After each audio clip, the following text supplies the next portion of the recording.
Très bien, nous allons débuter les débats. Donc, je vais me présenter tout d'abord. Donc, je suis Olivier Corredo, l'éditeur du magazine IT for Business. C'est ce magazine que vous avez à l'entrée de la conférence. Historiquement, pour faire rapide, IT for Business, c'est l'évolution de 01 Informatique qui était devenu 01 Business et Technologie, puis 01 Business, et qui maintenant est un magazine mensuel qui s'appelle IT for Business, qui s'adresse aux décideurs du numérique en entreprise. Et nous sommes ravis, enfin, je suis ravi, avec Yves, donc, qui est journaliste à la rédaction, on va co-animer cette matinée. Nous sommes ravis d'accompagner Bretagne Télécom sur cette matinale. Et pour la petite histoire, donc on a depuis quelques temps déjà, on accompagne Bretagne Télécom dans son développement. Et puis Bretagne Télécom avait été primé au DSI de l'année pour cette magnifique campagne publicitaire qui a fait beaucoup de buzz et avait été primé comme étant la meilleure campagne publicitaire au sein d'IT for Business l'année dernière. Et pour introduire donc ces débats, je vais inviter Nicolas Boitin, donc PDG de Bretagne Télécom, à venir me rejoindre pour le mot de bienvenue. Bonjour Nicolas. Ok, bah écoutez, merci à tous d'être venus. On se connaît la plupart d'entre vous. L'équipe qui est située toute derrière, vous connaissez tous. Aujourd'hui, donc le but, c'est de lancer un club qui va être le rendez-vous des DSI du Grand Ouest. Ce club, en fait, va avoir pour vocation de partager des problématiques métiers que vous rencontrez tous. Alors moi, j'ai encore la chance de faire un peu d'avant-vente et pour le coup, je rencontre beaucoup de clients et je me rends compte qu'en fait, vous avez à peu près tous les mêmes problématiques. Et je me rends compte aussi qu'il y a sans doute un manque d'échange entre vous. Alors nous, on est sur un socle de couches assez basse. Donc tout ce qui est transport de données avec les différentes liaisons qu'on propose. Tout ce qui est système de virtualisation avec nos différents partenaires. Tout ce qui est service, voix sur IP bien sûr, avec nos technologies Centrex. Et je remercie notre partenaire Sentile qui va pouvoir débattre avec vous aujourd'hui. Et donc l'objectif de ce rendez-vous, et vous trouverez ce groupe sur le réseau LinkedIn, ça va être de répondre à un questionnaire pour organiser le prochain rendez-vous, dans lequel, faut pas se le cacher, on est tous là pour faire des affaires. Et donc, en fonction de vos intérêts qui seront donnés au travers d'un questionnaire, vous aurez les intervenants qui seront invités pour sponsoriser l'événement.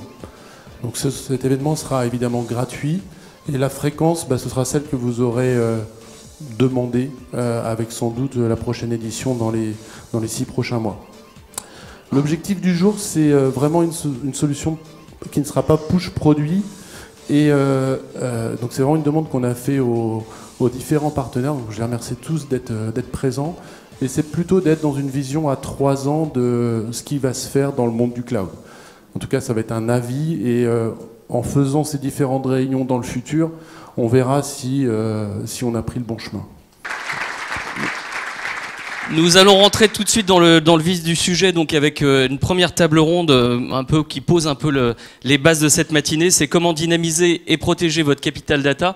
Donc j'ai invité les messieurs là qui sont sur l'écran. Donc Frédéric Grange, Senior System Engineering Manager chez VMware, Marc Juel, de Hosting Manager France chez Vim, Michel Darol, le compte exécutif chez Pure Storage, et Eric Bouillet, notre témoin, donc des DSI, directeur des systèmes d'information du groupe Actual. On va commencer par vous, Eric. Merci d'avoir accepté de venir témoigner. Est-ce que vous pouvez nous, tout de suite, un peu dans le sujet, nous présenter un peu le groupe Actual? Quelle est son activité, ce que vous faites, ce que vous représentez? Très bien. Bonjour à toutes et à tous. En quelques mots, notre secteur d'activité, c'est le domaine des ressources humaines. Notre métier, globalement, c'est de générer la rencontre, générer la rencontre en réciprocité. Ça veut dire qu'on doit mettre les meilleurs candidats à disposition des entreprises et puis proposer aux candidats des entreprises permettant d'accompagner leurs projets. Quelques chiffres. Donc on s'appuie sur un réseau d'agences de 220 sites au niveau national. C'est environ 1200 collaborateurs, on fait travailler 75 000 intérimaires et on réalise un chiffre d'affaires de 540 millions environ en 2018. Alors quand on parle data, le patrimoine donné, c'est toutes les données des candidats. Quels sont les enjeux autour de la data que vous avez aujourd'hui ? Alors les enjeux sont relativement simples. On s'appuie sur un système d'information qui est plutôt hybride. On s'appuie sur des ERP, sur des solutions qu'on a développées en interne, sur des solutions en mode SaaS. Donc l'enjeu, c'est d'arriver à intégrer, consolider ces données. Et puis on a une donnée quand même qui est assez fondamentale, qui est notre matière première, qui est la donnée candidat. Donc il faut qu'on puisse facilement l'exploiter, il faut qu'on puisse facilement rapprocher des sources multiples et puis surtout sécuriser ces données. Alors vous avez un autre sujet, enfin une autre problématique, une problématique pour la DSI qui est bien pour l'entreprise, c'est que vous êtes en pleine croissance interne et externe. Qu'est-ce que ça pose comme problème au niveau justement de votre développement de votre système d'information ? C'est une vraie problématique, alors c'est une bonne problématique, hein, on ne va pas se plaindre, mais on doit en effet à la fois accompagner la croissance organique de l'entreprise. On a chaque direction de région gère ses propres projets de développement. Et puis pour franchir des paliers plus importants, on procède depuis quelques années à des projets de croissance externe, ce qui nous implique, ce qui nous oblige à être en capacité d'intégrer beaucoup plus rapidement des nouveaux collaborateurs. Donc il faut qu'on gagne en agilité, il faut qu'on gagne aussi en fiabilité parce qu'on est dans un environnement où la réactivité est le maître mot. La concurrence est très forte. Donc on doit être en capacité de fournir un service de qualité avec une continuité de service la plus optimum possible. Mais avec des problématiques, j'imagine aussi de rationalisation, un peu d'homogénéisation de ces systèmes hétérogènes. Je pense qu'on va être amené à en reparler. On va en parler tout à l'heure. Frédéric, donc juste un mot un peu sur ce que vous voyez chez VMware en termes d'attente de vos clients. Qu'est-ce que vous voyez sur le marché ? Justement, est-ce que un peu le cas d'Éric Bouillet est un peu représentatif de ce que vous voyez sur le marché ? Oui, bonjour à vous toutes et tous. Donc, comme l'a très bien dit Eric, son système d'information est composé d'applications qui sont à l'intérieur de son entreprise et à l'extérieur de son entreprise, et avec des applications en mode SaaS, comme tu l'exprimais. C'est ce qu'on voit chez la plupart de nos clients. Donc, on parlera tout au long de cette journée de cette partie multi-cloud, et c'est là où effectivement VMware accompagne ses clients. C'est dans cette capacité justement à gérer ces différents environnements. Alors, c'est ce que le multi-cloud, on en parle beaucoup en ce moment, c'est vraiment une réalité sur le marché, c'est-à-dire que là aujourd'hui, on a en fonction du SaaS, de l'IaaS, vraiment une hétérogénéité et des architectures multi-cloud qui se mettent en place dans les entreprises. Oui, ce qui est intéressant, c'est que la semaine dernière, j'étais à un événement IDC. L'IDC posait la question des entreprises qui avaient déplacé plus de 50% de leur charge de travail dans le cloud public. Donc personne n'a levé la main et au fur et à mesure on est arrivé à 5%, donc on peut se dire finalement on n'y est pas. Mais la réalité c'est que finalement il y a déjà beaucoup d'entreprises qui ont confié une partie de leur informatique par exemple à des sociétés comme Bretagne Télécom pour gagner en agilité, comme l'expliquait encore Eric tout à l'heure, et être capable de répondre à plus de dynamique. Donc oui, c'est une réalité, c'est pas encore la majorité, mais c'est une réalité, oui. Très bien. Marc Juel, vous accompagnez cette réalité marché, un peu cette problématique de continuité de la donnée, en fait, dans des environnements totalement hétérogènes. Oui, tout à fait. Alors, bonjour à tous. Je pense que le cas d'Eric est effectivement un cas d'école dans lequel on constate que les entreprises, d'une manière générale, essayent de capitaliser sur les données qu'elles produisent. Et la problématique, c'est qu'effectivement, il ne suffit pas de sécuriser la donnée pour en capter la valeur. Il faut aller plus loin, il faut aller vraiment dans des logiques de gestion intelligente de la donnée. Et c'est ce vers quoi nous tournons chez Vim avec notre plateforme. Qu'est-ce que vous mettez derrière ce terme gestion intelligente de la donnée ? Quelles sont un peu les problématiques abordées ? Alors, gestion de la donnée, chez nous, ça correspond à peu près 5 piliers sur lesquels on s'adresse et ce sur quoi on essaie de répondre avec nos clients à travers 5 grands points qui sont d'abord le fait de pouvoir sécuriser la donnée, pouvoir rendre agile un système d'information, être capable en cas de problème de pouvoir restaurer la donnée en quelques instants. Ça, c'est le premier point. Le deuxième point est effectivement lié à l'environnement multi-cloud que l'on adresse, sur lequel il faut être capable de pouvoir opérer la donnée en un point, quelle que soit la donnée et quel que soit l'endroit où elle se trouve. Ça, c'est clairement un point important. Troisième point, c'est les notions de visibilité qu'on doit apporter au système d'information et à cette donnée pour être capable de savoir d'une manière proactive éventuellement comment l'adresser et comment la bonifier au fur et à mesure du temps.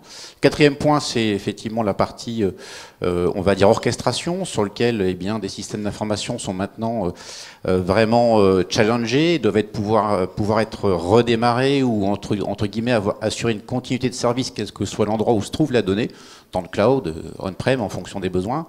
Puis le dernier point, c'est la partie automation qui va vraiment, et le but ultime dans lequel on veut adresser les clients avec notre plateforme. On va de plus en plus vers une automatisation beaucoup plus complète. Et c'est ce que vous faites donc à travers Bretagne Télécom. Juste un mot quand même de ce partenariat, c'est ce que vous proposez aux clients de Bretagne Télécom. Oui, bien sûr. Alors, Bretagne Télécom a pour moi deux principales caractéristiques. Ce sont des gens qui sont d'abord très compétents d'un point de vue technique.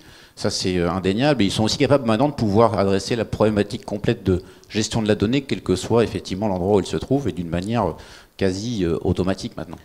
Très bien. Michel Desrolles, donc on parle d'accès à la donnée, en fonction de sa criticité, de pouvoir en avoir un accès rapide. En fait, on peut segmenter un peu la donnée en fonction de son usage.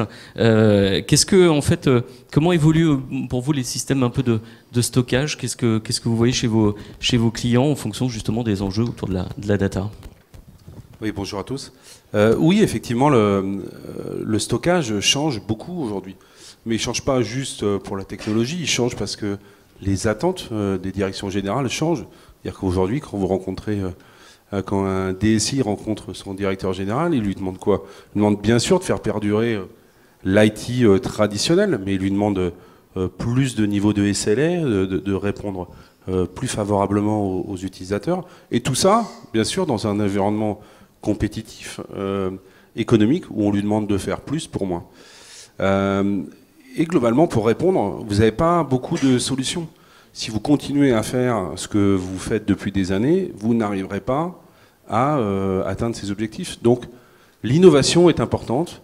Il faut avoir une approche disruptive. Et l'innovation, c'est bien le cœur de l'ADN de Pure Storage, où globalement, notre approche, assez simple, elle est de se dire que pour avoir un nouveau système de stockage, pour avoir quelque chose de moderne, il faut assurément se baser sur les dernières innovations technologiques, mais il faut aussi, on a parlé d'automatisation, de simplification.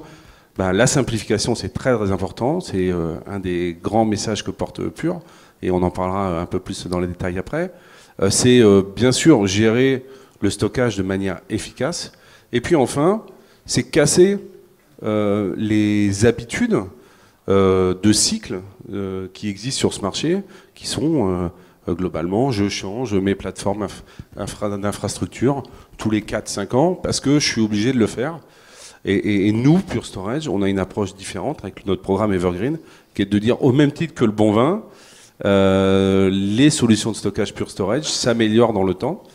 Et Bretagne Télécom, qui est un partenaire, mais aussi un utilisateur assidu de nos technologies, l'expérimente, puisque globalement, nos solutions, avec le temps, s'améliorent. On adopte les nouvelles technologies, comme le NVMe, par exemple, qu'on a massivement déployé chez nos clients. On va de toute façon globalement vers plus d'évolutivité, d'innovation et d'hybridation. L'hybridation aussi, même dans les environnements de stockage, quoi. Eric, est-ce que justement vous avez non seulement les enjeux data, plus en fait la structure qui évolue et vous avez à gérer un peu cette rationalisation. Comment, par conséquent, vous avez adressé la transformation de vos infrastructures, ce qui est un peu le socle d'exploitation de votre data?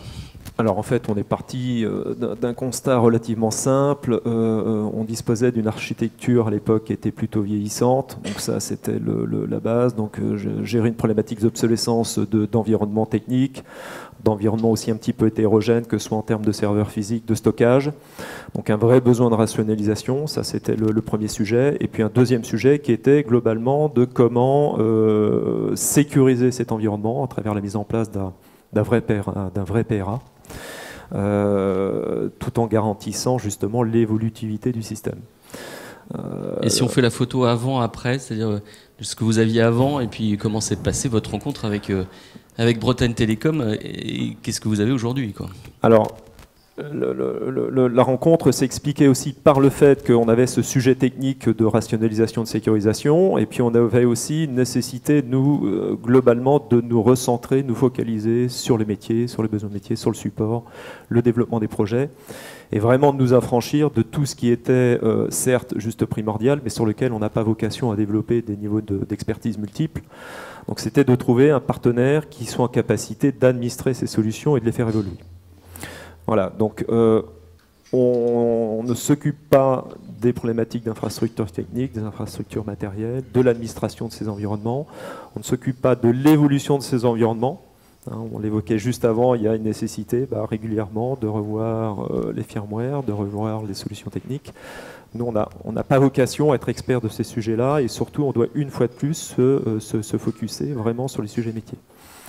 Donc on l'a fait de manière je dirais, de manière assez naturelle, en commençant avec Bretagne Télécom par intégrer notre réseau d'agence à travers un réseau MPLS. Vous avez commencé par le réseau. Hein. Exactement. Et une fois qu'on avait cette capillarité, assez logiquement, on a transféré nos infrastructures et nos données dans le data center de Bretagne Télécom.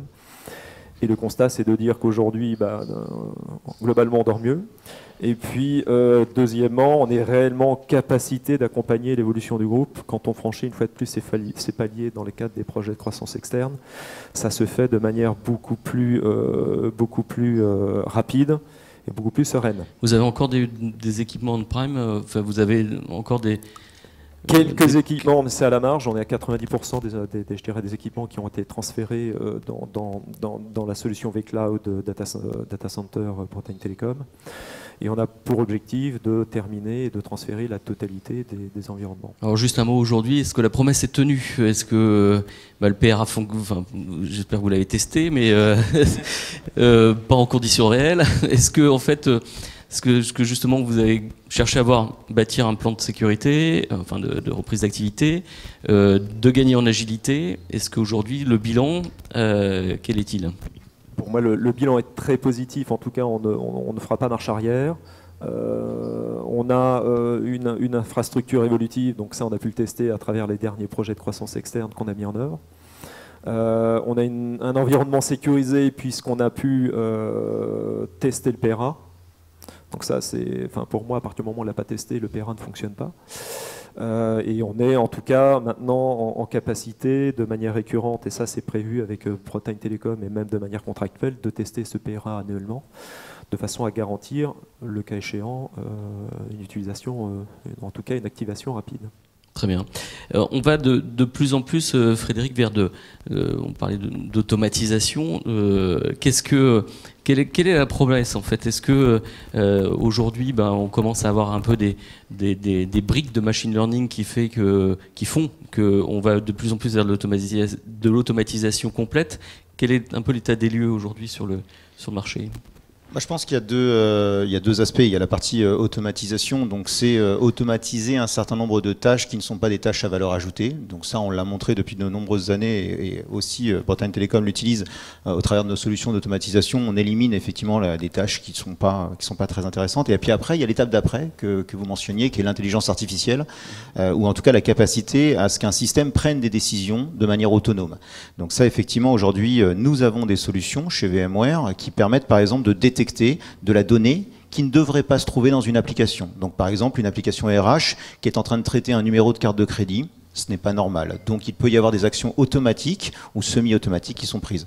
Donc voilà le type d'éléments sur lesquels on délivre et on travaille aujourd'hui. Et avec aussi des gains, l'exemple que vous donnez sur les aspects sécurité aussi, non seulement d'automatiser, mais de détecter un peu des signaux faibles, des signaux anormaux, je dirais. Exactement, c'est que la clé aujourd'hui, c'est que la recherche du mal, entre guillemets, devient extrêmement difficile. Donc on arrive vers des solutions aujourd'hui de ce qu'on appelle du whitelist, c'est-à-dire plutôt on regarde comment ça fonctionne bien et on agit quand ça ne fonctionne pas, quand ça devrait fonctionner.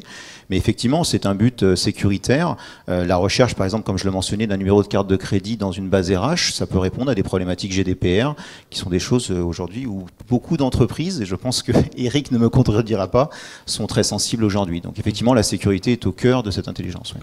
Marc Juel, tout à l'heure, on parlait de continuité un peu de la data. Qu'est-ce qu'apporte, sur quel type d'automatisation vous travaillez, ou quels peuvent être les apports lors de qu'on construit un PCA, un PRA, comme on l'a fait Eric Bouillet là.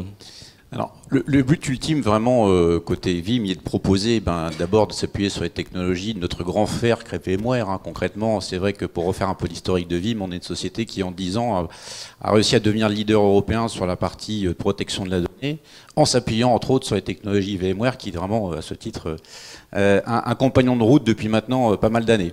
Et donc, concrètement, notre but, il est vraiment de proposer l'étape ultime, qui est l'automatisation. Je reprenais les termes d'Eric, j'ai pas envie de m'en occuper. Et reprendre peut-être le terme de Michel, en plus en buvant un petit verre de vin, n'est-ce pas?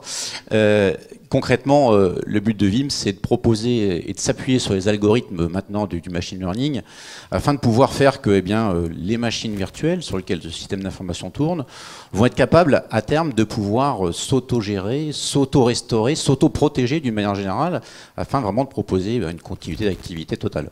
Alors, est-ce qu'on est dans la promesse ou déjà une certaine réalité là? C'est-à-dire qu'est-ce qui fonctionne aujourd'hui? Alors, on est avant d'être sur de la promesse. Oui, alors c'est vrai qu'il y a pas mal de concepts là-dedans. À l'heure actuelle, on en est, nous, chez Vim, à la partie orchestration, puisqu'on est capable de pouvoir proposer un plan de reprise semi-automatique, avec tout ce que ça comporte en termes de facilité d'usage.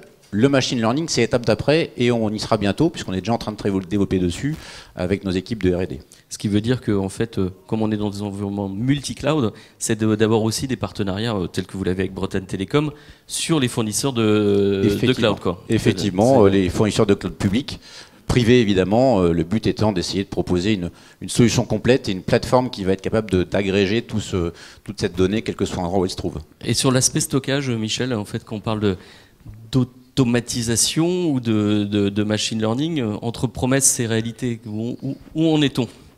C'est une vraie réalité aujourd'hui. Je vais donner 2 exemples. La première, c'est que aujourd'hui, les baies que possède Bretagne Télécom sont déjà des self-driving baies de stockage, on va dire, comme des véhicules autonomes. Elles s'administrent toutes seules, elles opèrent un grand nombre d'opérations seules. Notre support gère seul. On a déployé, à titre d'information, on a déployé des mécanismes de machine learning et de deep learning afin d'optimiser notre service de support et d'améliorer globalement la disponibilité de nos baies. L'automatisation, c'est une réalité. Aujourd'hui, on parle de PCA et de PRA entièrement automatisés, sans opération humaine, pour le failover, mais aussi pour le failback, parce que, comme Eric signalait, c'est important de tester tous ces mécanismes de sécurité. Faut les tester, et on sait qu'un des facteurs de risque, c'est le facteur humain. Donc il faut que ce soit automatisé, orchestré, testé régulièrement, afin de s'assurer que globalement les systèmes de sécurité fonctionnent. Et le machine learning peut même identifier les problématiques de dysfonctionnement humain aussi. Oui. On a un exemple récent d'un client qui est parti en fait en week-end en lançant une petite opération de sauvegarde. Et malheureusement, le stagiaire qui a lancé l'opération a lancé une boucle. Ce qui fait que le stockage a été potentiellement dans le week-end en danger. Et en fait, nos équipes de support ont naturellement détecté en fait un événement anormal, une anormalité, comme un numéro de carte bleue dans une appli RH, et ont tout de suite mis un warning, et on a isolé le flux pour s'assurer qu'il n'y aurait pas de contraintes. Aujourd'hui, il faut savoir que 85% des incidents support ouverts chez Pure sont ouverts par Pure et par nos mécanismes de machine learning. D'accord, d'où cet aspect proactivité, quoi, en fait. Voilà. Proactivité, et c'est un deuxième niveau de service qui est au-delà de la proactivité, c'est après la prédictibilité. D'être capable capable de passer à un niveau supérieur et d'aller après au devant de potentiels ennuis. Très bien, Eric. Alors, peut-être plusieurs questions. La première, c'est quand on parle d'automatisation, quels sont les gains aujourd'hui tangibles que vous avez en termes d'automatisation, premier niveau, et je ferai la deuxième question après. En termes d'automatisation,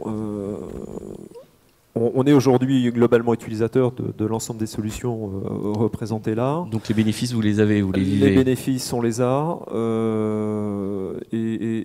C'est surtout dans je dirais, le niveau d'autonomie que l'on a à pouvoir, sans maîtriser techniquement la solution, à pouvoir l'utiliser sur des sujets de restauration, sur des sujets de création quelque part à la volée de nouvel environnement. Nous, l'automatisation, elle a pour objectif surtout de nous simplifier la vie. Enfin, je suis assez d'accord sur le sujet de la simplification, c'est un maître mot. Donc c'est qu'on soit autonome et en s'affranchissant le plus possible de contraintes techniques que l'on n'a pas à maîtriser globalement. Alors deuxième question liée, comment évolue par conséquent votre métier de DSI en termes d'organisation, de process, votre mode de fonctionnement? J'imagine que vous n'êtes pas en train de prendre un verre de vin tranquillement maintenant en attendant que ça tourne.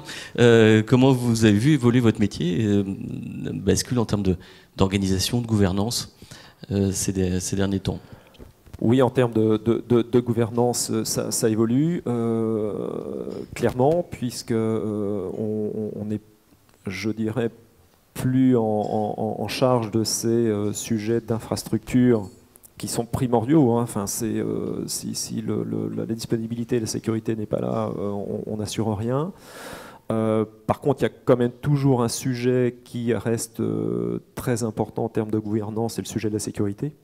Alors ça passe évidemment par les sujets de disponibilité, les sujets de sauvegarde, de restauration, de rétention, mais ça passe aussi, on sait que la sécurité c'est un sujet qui est très très large, des sujets de sensibilisation, des sujets de pratique, et ça nous permet, nous en tout cas en interne, de libérer du temps pour travailler sur ces sujets qui ont chez nous en tout cas une vraie valeur ajoutée. Plus de communication, de pédagogie, d'information auprès des métiers des utilisateurs. Exactement. C'est un peu l'idée. Et l'autre point, quand on parle de machine learning et d'IA, alors on sort un peu du domaine de l'infra, mais c'est des sujets sur lesquels vous travaillez aussi globalement et pour quels usages? Alors, ce sont des sujets en effet qui nous parlent. On est dans un métier étonnamment où globalement, aujourd'hui, la difficulté, c'est pas de trouver des commandes, c'est de trouver des candidats. On a une pénurie assez impressionnante de candidats. Donc aujourd'hui, c'est celui qui maîtrise le sourcing, qui maîtrise le candidat, qui maîtrise le business. Deuxièmement, on sait aujourd'hui qu'on a une mine d'informations, on est globalement assis sur une mine d'or. On a des CV, on a des données dans un outil de suivi de la relation candidat, on a des CV Tech, donc un ensemble de services et de données à disposition.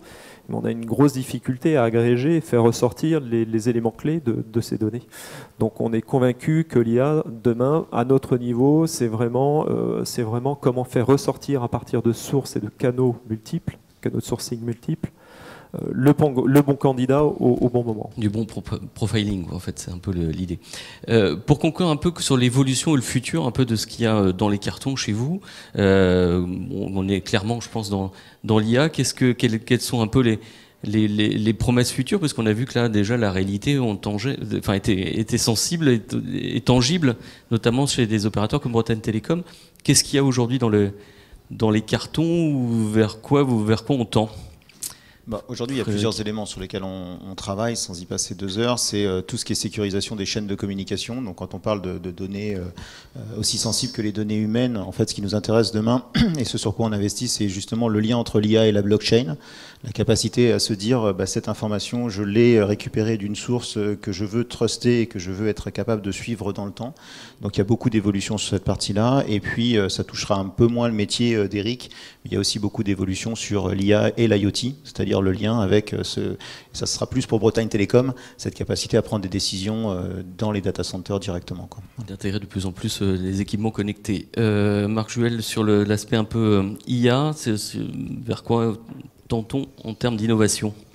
Je crois qu'à peu près tout a été dit côté IA, c'est-à-dire qu'effectivement, pour résumer un peu ce qu'a évoqué Eric, le besoin, il est clairement d'aller sur une simplification de l'infrastructure, de pouvoir plutôt s'attaquer aux usages et aux besoins clients. Et à ce titre, tout simplement, notre plateforme permet de pouvoir le proposer en s'appuyant sur un partenaire effectivement qui a toutes les compétences pour pouvoir guider au mieux et délester des usages du quotidien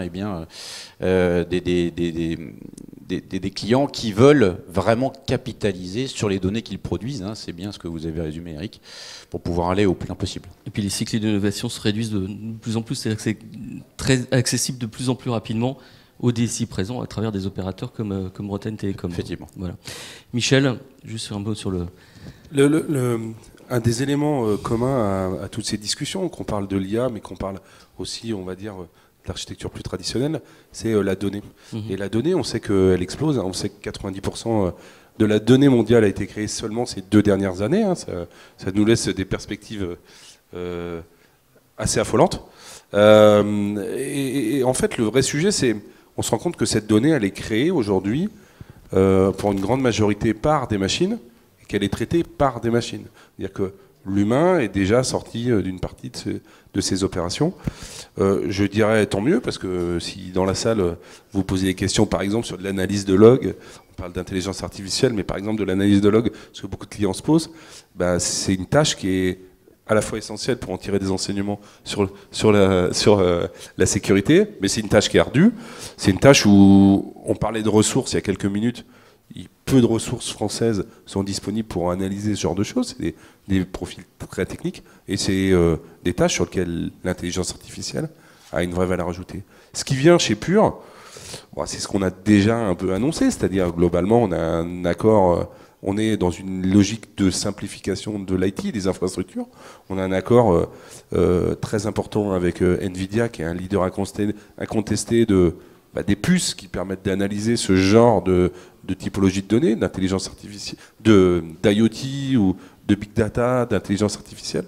Et en fait, on a une référence d'architecture dans le but de simplifier et de mettre à disposition des clients principalement américains aujourd'hui. Ça commence en France, ça commence aussi en Europe, mais des solutions simples, des références d'architecture pour déployer très rapidement une solution d'intelligence artificielle.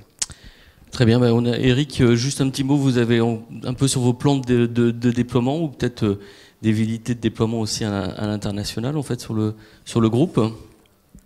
On a clairement, alors une première étape qui était de dire on se doit d'avoir un maillage territorial le plus pertinent possible, notamment pour adresser nos accords cadres. On est très entendu par les grands comptes sur ce maillage. Donc à travers les projets de croissance qu'on a réalisés, on a globalement, encore quelques trous dans la raquette, mais on est globalement plutôt pertinent sur le sujet. Donc en effet, ensuite, c'est la deuxième étape, c'est de sortir des frontières. Alors on n'est pas sorti des frontières, mais en début d'année, on a déjà racheté un petit réseau dans les Antilles, Antilles-Guyane. Mais on va clairement, oui, aller au-delà des frontières. Très bien, écoutez, on va suivre un peu votre développement. Messieurs, on peut vous applaudir. Merci à vous.